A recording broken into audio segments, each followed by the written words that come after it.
বুধবার বিকেলে বেলদার সুভাষ পল্লী স্থিত বিএফটিও সভাঘরে প্রয়াত নৃত্যশিল্পী ভারতী ভট্টাচার্যের স্মরণ সভা অনুষ্ঠিত হল। বেলদা কালচারাল অ্যাসোসিয়েশনের উদ্যোগে এই স্মরণ সভায় উপস্থিত ছিলেন বেলদার বহু বিশিষ্ট ব্যক্তিত্ব। ভারতী ভট্টাচার্য ছিলেন এলাকার বিশিষ্ট নৃত্যশিল্পী ও নৃত্য প্রশিক্ষক। বেলদার অন্যতম নৃত্য চর্চা কেন্দ্র নৃত্যবিথির অধ্যক্ষা। সেই সূত্রে তিনি ছিলেন বেলদা কালচারাল অ্যাসোসিয়েশনের জন্মলগ্ন থেকে সদস্যা।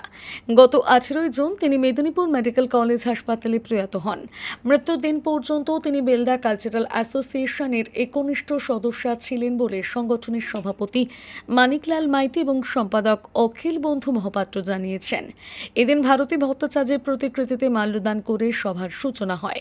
এদিন অন্যান্যদের মধ্যে উপস্থিত ছিলেন অবসরপ্রাপ্ত শিক্ষক, শিল্পী ও চিত্রশিল্পী গোপাল বসু, চিকিৎসক ডাক্তার অংশুমান মিশ্র, ভারতী ভট্টাচার্যের প্রথম শিক্ষার্থী অনিন্দিতা চক্রবর্তী, অবসরপ্রাপ্ত শিক্ষক জন্মেঞ্জয় সাহু, প্রদীপ কুমার দাস প্রমুখ। সংগঠনের একাধিক শিল্পী এদিন সঙ্গীত ও আবৃত্তি পরিবেশন করেন।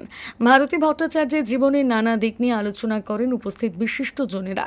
এদিন বেলদা কালচারাল অ্যাসোসিয়েশনের পক্ষ থেকে এক শোক বার্তা তুলে দেওয়া হয় প্রয়াত নৃত্যশিল্পীর দুই কন্যা মহুয়া ভট্টাচার্য এবং মৌসুমী ভট্টাচার্যের হাতে।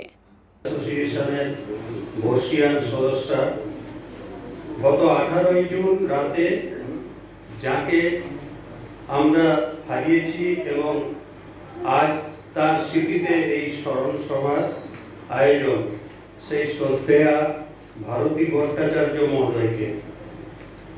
কিছুতেই ভাবতে পারছি না ভারতীদি আমাদের মধ্যে নেই, তবু নিয়তির নিয়মকে মেনে নিতে হচ্ছে।